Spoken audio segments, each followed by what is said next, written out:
Assalomu alaykum. Qanday yaxshisiz? Qanday yaxshisiz? Assalomu alaykum. Qanday ата qanday yaxshisiz? Кутов көчөсү 32 Курбил дарегинде жайгашкан мектеп ушу Ош шаарынын Ош регионалдык шаар куруу жана архитектура башкармалыгы тарабынан иштелип чыкты. Биздин азыркы колдонуудагы мыйзамдарга ылайык буну азыркы НПАнын негизинде 275те 500 орундуу окуучуга чейин уюштурса болот экен. Азыр стадиясы эскиздик.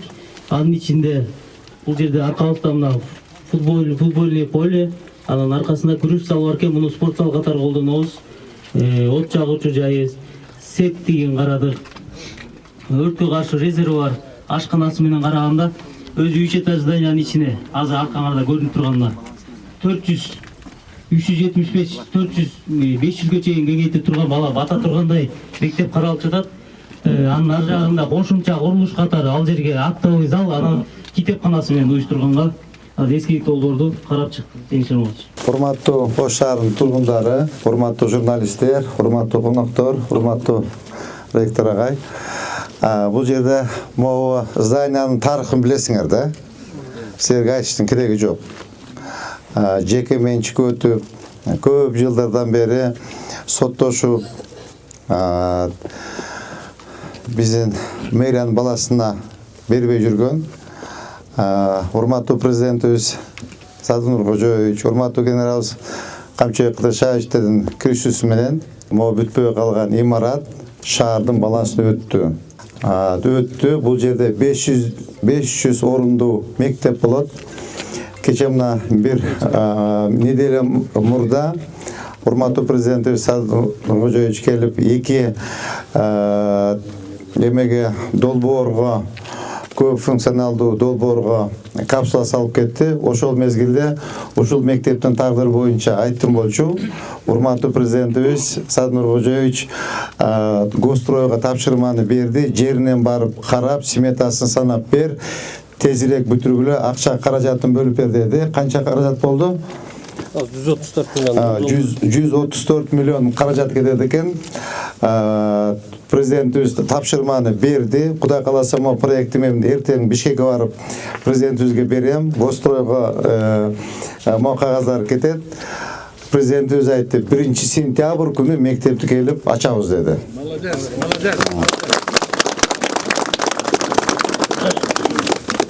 Кудай кааласа, урматтуу Ош шаарынын тургундары колдон келишинче мына аракетти кылып атабыз, чуркап иштеп атабыз. Эртең менен кечке чейин эч кандай бир эс алуу жок, обедсиз чуркап иштеп атабыз. Мынакей шаарда өзүңүздөр мынакей жакшы көрүп турасыздар. Анча-мынча жанагы кызыл сызга чыгып кеткен имараттардын баарын алып атабыз. Жолдорду Кудай кааласа Мамырова көчө, Көкүмбүй, Тимирязева, Калина көчөлөрүнүн баардыгы расширение болот, асфальт болот. То есть ушул эмени шаардын ичиндеги андан башка дагы мореке параллельный Курманжандатка энебиздин атындагы көчөгө параллельный өтө жакта да бир 5 көчө бар экен. Андагы асфальт иштерин быйыл баштайбыз. 2 миллиард сомду бөлүп берем деп урматтуу президентибиз айтты. Ал айткан сөзүн аткарат. 2 миллиард сом Кудай кааласа бөлүнөт. Атайын техникаларга 500 миллион сом бөлүп берди. Ал биздин счетубузда турат. Кытайдан азыр өкмөттүн токтому чыкса, Кытай мамлекетинен барып, түз келишим менен барып, жанагындай посредник жок. Мэрия барып, заводдон впрямую барып сатып алып келет. Жанагындай коррупция, посредниктер болбойт. Заводской сенемен алып келебиз. То есть бул бардыгы УГДга, Зеленхозго, тазалыкка, горсвет, то есть ушул водоканал, бардык жаңы техникаларын жаңылайбыз. Техникалардын эскилиги жетип калыптыр. Андан башка мынабы анча-мынча кызыл чызыктан чызып кеткен мыйзамсыз курулуштардын бардыгын жылдырып ордуна иретке келтирдик. Мына келтирүү процесс жүрүп атат. Ошонун ичинде бир 5-6 үй кызыл сызыкка чыккан, жанагы мурдагы эски строение менен болуп калган кызыл сызыкка чыккан имараттар бар экен, үйлөр. Алар менен бирге чогуу сүйлөшүп, жанагындай распискасын алып, компенсация төлөп, төлөп и ошол өздөрүнө равносильный жер тилкелерин бөлүп беребиз деп алар менен сүйлөштүк. Эч кандай бул жерде эме жок.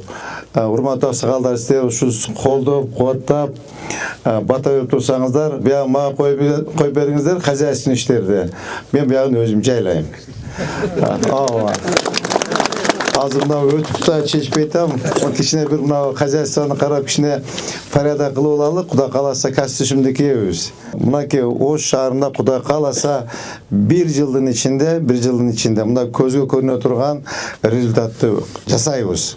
Урматтуу туугандар, урматтуу аталар, ага-инелер, азыр мынакей бизге шанс келди.